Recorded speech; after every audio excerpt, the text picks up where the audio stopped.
Sveiki, vintažo mylėtojai. Noriu pasidalinti su jumis šiandien savo pirktais žiemai rūbais. Taip gavosi, kad aš neturėjau šaltų rūbų, o čia mane užklupo labai šalta žiema.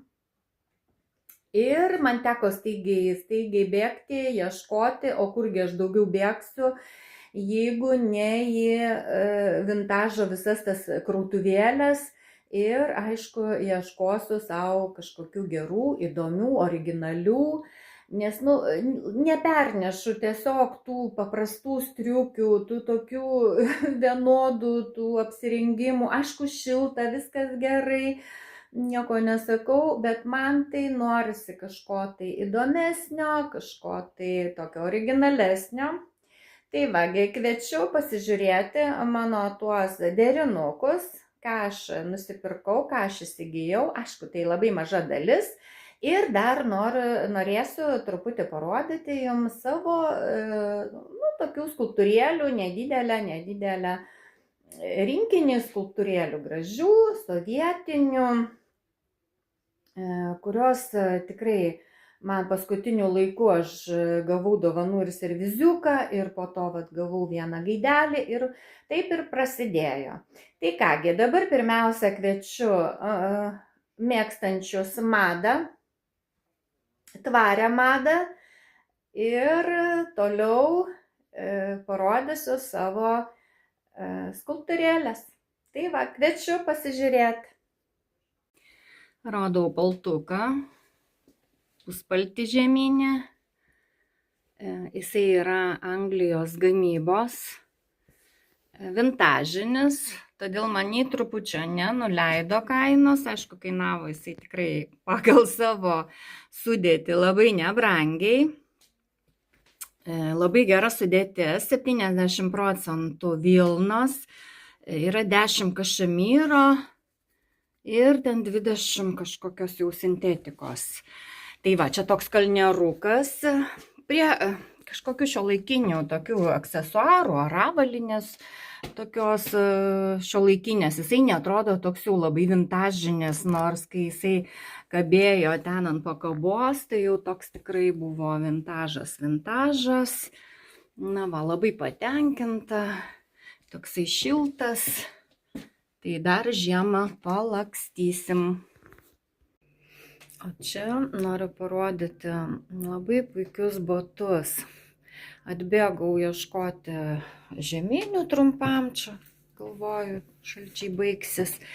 Ir kaip visada, ieškai vieną, randi kitą. Ir radau tokius ispaniškus batukus. Įsivaizduokite, viršus oda, vidus gražiai mėlynas. Taigi man teko prisitaikyti, nusipirkti raištelius ir dar prie jų, kadangi nereiktų juos rišti, nusipirkau tokią detalę. Ten perkiši ir gali, nebereikia rišti jų. Na kągi, ir toks gavosi mano outfitas. Šitas megztinis irgi toksai yra vintažinis, storas, labai gera sudėtis, bet jį apsirengus paprastai, jis atrodo labai senamadiškas. Tai aš jį apsirengiau, kaip čia parodyti, kitaip. Apačia į viršų ir gaunasi toksai kaip užmestukas, čia galima susisiekti su kažkuo, tai toksai gaunasi kardiganas. Na va, tai toks mėlynom spalvom stiliukas. Bet batukai tai yra superiniai, dar noriu parodyti, koks yra jų vidus. Žiūrėkit. Labai odelė, tikrai labai geri. Atnaujinau, atgaivinau ir puikus. Dar vienas mano pirkinukas. Paskui iš arčiau parodysiu spalvą. Nuostabi samaninė spalva. Vidus languotas. Sudėtis grina vilna. Pažiūrėkit, kokia spalva. Čia karvės odos apdirbimas toksai, rankovės padarytos, kišenės. Tai va, natūralios odos ir natūrali vilna. Tai va, galiu žiemoti šiltai, toks ilgas. Aišku, dar aš apgalvosiu tą stilių, apgalvosiu tą nešiojimą, pakol kas tai va taip tik tai. Labai tiks prie mano vintažinio rudo šito rankinuko, manau. Tai va, esu labai patenkinta, kad tokie gaminiai kabo ir yra žmonių net neįvertinami. Tai va, tai aš manau, kad man pasisekė ir man jie tokie va tinka ir aš juos nešioju su malonumu. Na, desertui tamsiai mėlynas keipas. Dar neturėjau progos užsidėti, nes labai šalta.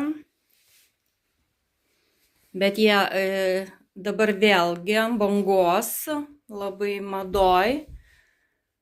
Ir aišku, tokie drabužiai yra skirti ne kiekvienam, čia skirti tokiems daugiau individualiems žmonėm, kurie nebijo, kurie drąsiai kažką tai nešioja, kažką tai derina. Tai va, tai jisai toks be kalneriuko, galima užsidėti, paderinti įvairių spalvų ar šalikėlius, ar kažkokias bliuskutės.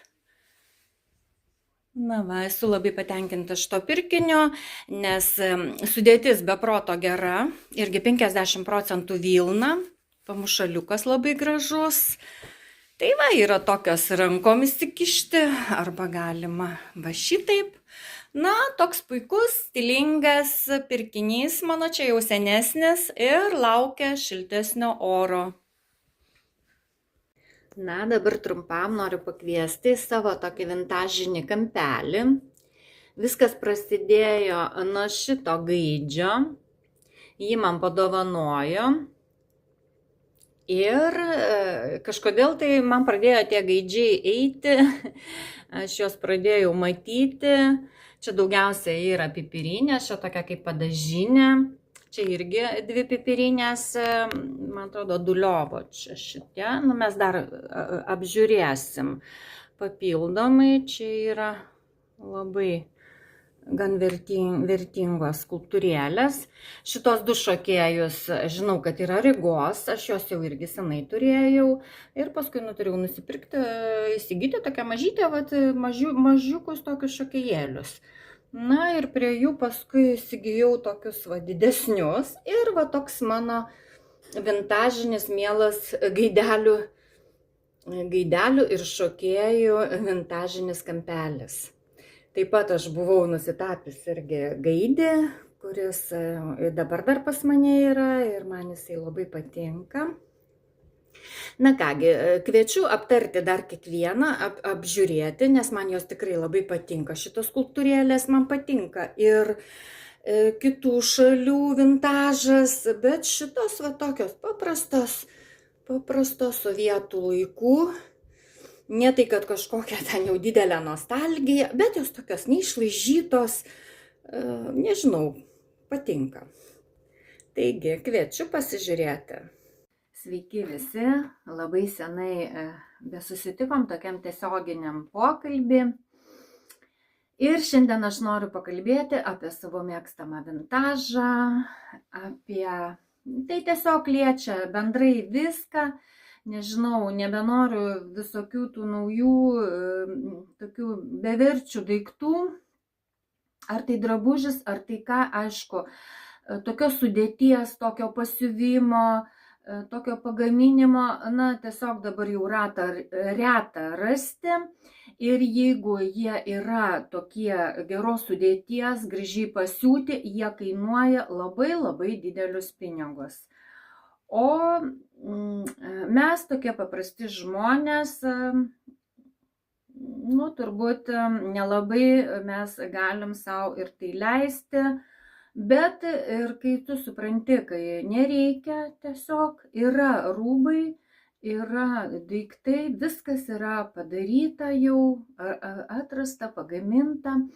Ir kai aš kažką tai randu, man tiesiog širdis džiaugiasi ir taip pat įvyko su skulptūrėlėm. Aš niekada jų nemėgau, niekada aš jų nerinkau tokių ir man jos atrodė, kam jos reikalingos, nors aš turiu tą kolekcionavimo gyslelę, mano mama kolekcionuoja daug lėles.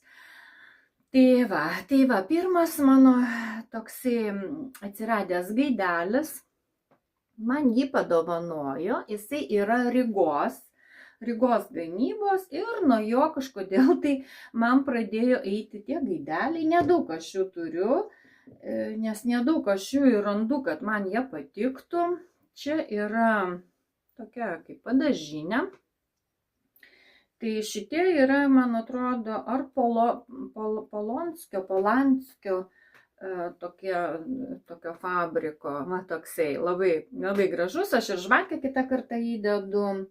Ir daugiausiai jie yra druskinės pipirinės, čia toks jau kartu turbūt. Viskas su juo gerai, galima naudoti tiesiog tiesiogiai. Koksai gražuolis. Jie tokie paprasti, neišlaižyti, aišku, šituos du gražuolius, tai jau aš pati labai norėjau įsigyti. Čia yra LFZ. Toksai gražuoliukas. Ir čia yra gaidelis, o čia yra, kaip suprantu, kalakučiukas. Kalakutas. Toksai. Dar yra šito stiliaus balandis, bet aš jo niekaip neaptinku, niekaip nerandu.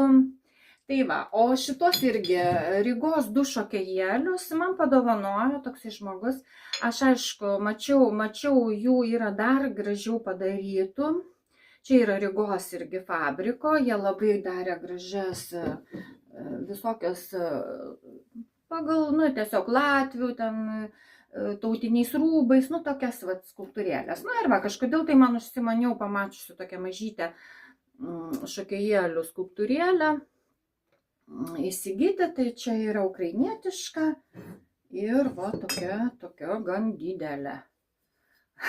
Čia nežinau, čia turbūt ne porcelianas, nes jinai tokia gražuolė. Ir po to aš dar radau daug, ten kur aš perku, daug visokių tų skulptūrėlių, bet jos visos buvo su defektais ir aišku, aš jų nenorėjau. Tiesiog mano nėra tikslas jų kaupti, prisikaupti. Nežinau, kažkas tokio patinka ir aš užsikabinu ir